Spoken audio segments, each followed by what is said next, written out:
A Texas community still mourning after a deadly shooting yesterday that happened during a church service. 2 men were killed, including a deacon who was handing out communion. A quick on-the-draw volunteer security guard ended the assault with a single shot. Maria Villarreal spoke today with the parishioner who is now being called a hero. Jack Wilson knew something was wrong the moment the gunman walked into the church. He was wearing a wig and a fake beard and a toboggan on his head. During the second half of the Sunday communion, he got up and had a brief interaction with one of the victims, Tony Wallace. Nearby was another member of the church's security team, Richard White. Richard actually, got his gun out of the holster according to the videos that I've seen.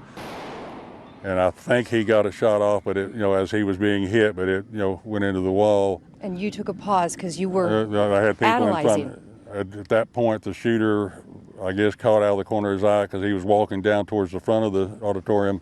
He then kind of halfway turned towards me, and that's when I took the shot because I had a full frontal face.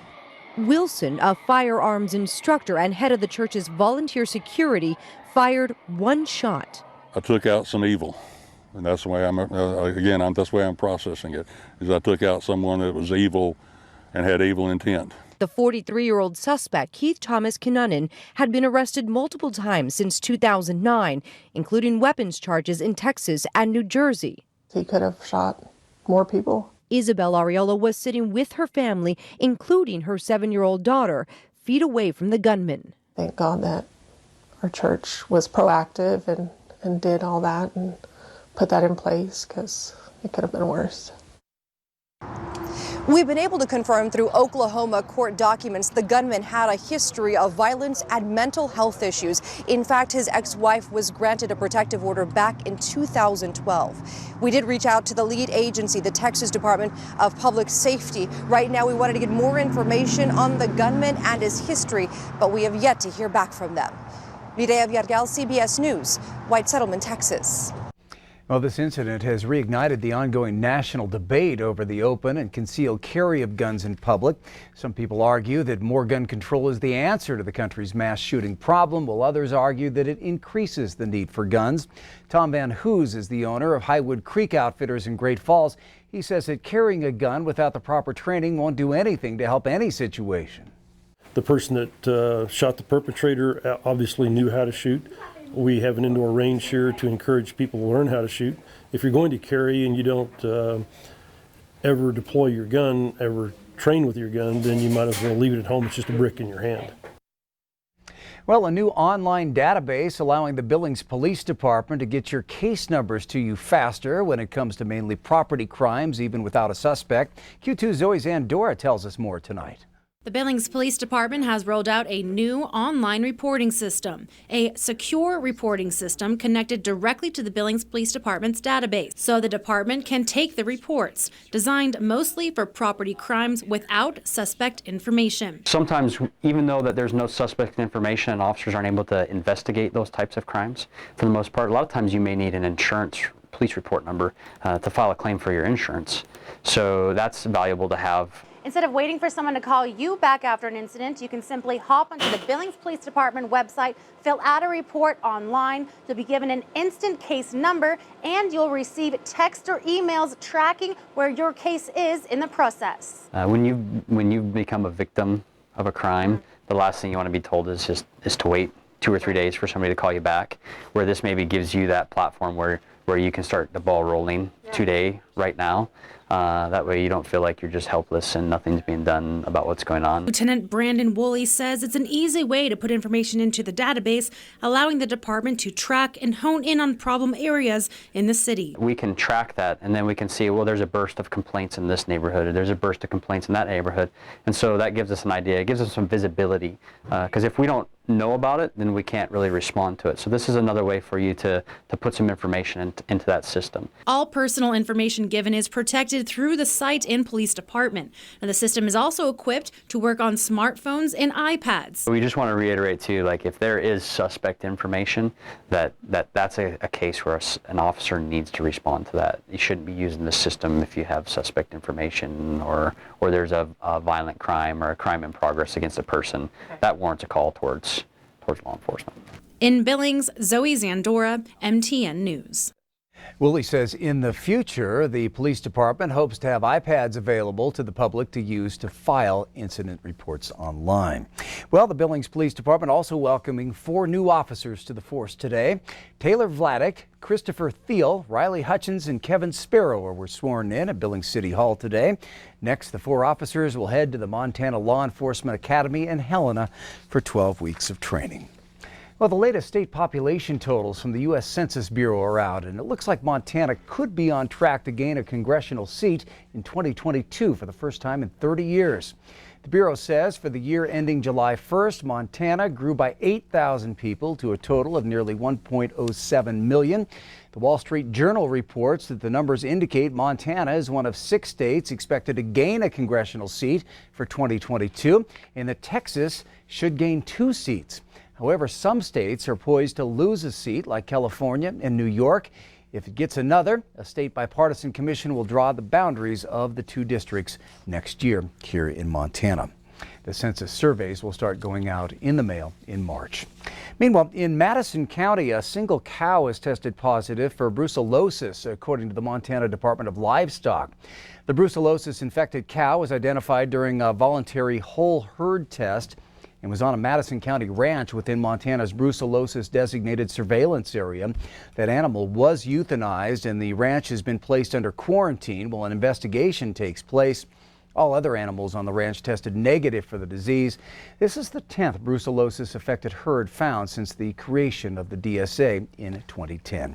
All right, turning to weather now. Chief Forecaster Bob McGuire joining us to give us an idea of what the weather will be like as we say goodbye to 2019. Hard to believe. Well, I tell you what, we're getting ready for a new storm moving in. Let me show it to you. Here it is, coming in from the northwest out of British Columbia. It'll spend much of the day tomorrow in western Montana. But look at this. By midnight, it's going to be blowing in towards the Billings area. You could see a little rain or rain mixing with snow or both. And then that thing continues to blow out of the area. So we also have high wind watch as well. Look at that. That starts in the Beartooth foothills, goes all the way up through Harleton. But then from there, it also goes all the way up to Canada through Great Falls.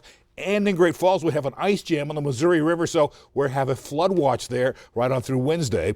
Also, on the other side of the mountains, we're looking at maybe a high wind warning there on the Rocky Mountain front for 60-mile-per-hour winds.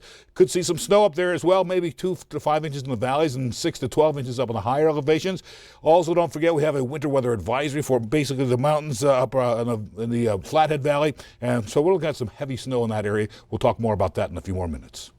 All right, thank you, Bob. Well, up next on Q2, we're going to take you around the world as we look back on how 2019 treated things on a global scale. Plus, we're going to meet a cowboy who might need help being pulled up by his bootstraps, but he's redefining one step at a time. You're watching MTN News with Janelle Slade and Russ Riesinger, Storm Tracker Weather with Bob McGuire, and Sports with Scott Breen. This is the 10 o'clock news on Q2, Montana's news leader.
Powered by the Montana Television Network.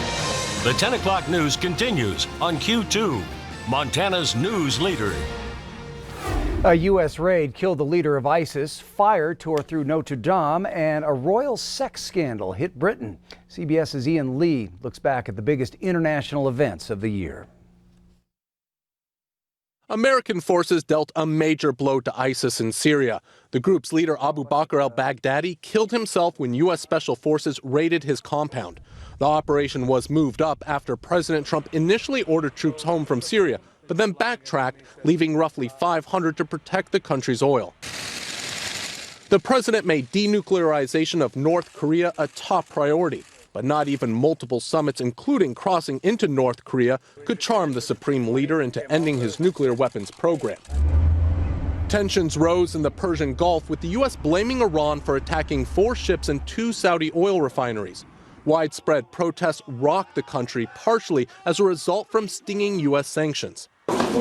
Israeli Prime Minister Benjamin Netanyahu's days in office may be numbered after prosecutors indicted him for bribery, fraud, and breach of trust. Hong Kong also saw political turmoil after an extradition bill sparked months of violent unrest and calls for democratic reforms. Suicide bombers in Sri Lanka targeted churches and hotels in coordinated Easter Sunday attacks, killing more than 250 people. A convicted terrorist on early prison release went on a stabbing spree near London Bridge, killing 2 people. Bystanders tackled him to the ground before British police shot and killed him.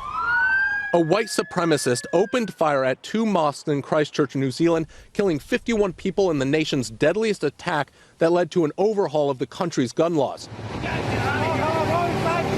A volcano suddenly exploded on a popular tourist island in New Zealand, killing at least 18 people, including an American family. A fire tore through Notre Dame in Paris, destroying part of the famous cathedral. Donors pledged more than $1 billion to restore the landmark. Floodwaters swamped the historic Italian city of Venice, beaching gondolas and trashing hotels. The mayor blamed climate change for the highest tide in 50 years. How dare you! Climate activist Greta Thunberg chastised world leaders at the United Nations for not doing enough to stop climate change, inspiring millions around the world to stage protests. British authorities dragged WikiLeaks founder Julian Assange from Ecuador's embassy in London, where he was holed up for 7 years. The whistleblower is facing possible extradition to the U.S. for publishing thousands of classified government documents. To get Brexit done. A landslide election victory for British Prime Minister Boris Johnson broke years of Brexit deadlock in Parliament. But at the time, I felt it was the honourable and right thing to do. Britain's royal family did damage control after Prince Andrew talked publicly about his ties to convicted pedophile Jeffrey Epstein. Congratulations. Thank you. And Prince Harry and Meghan brought some joy to the royals when they welcomed their first child into the world. Ian Lee, CBS News, London. Well, up next in weather, Bob says another storm is moving into Montana this week, but how much of a punch will it pack? Check out those details coming up right after the break.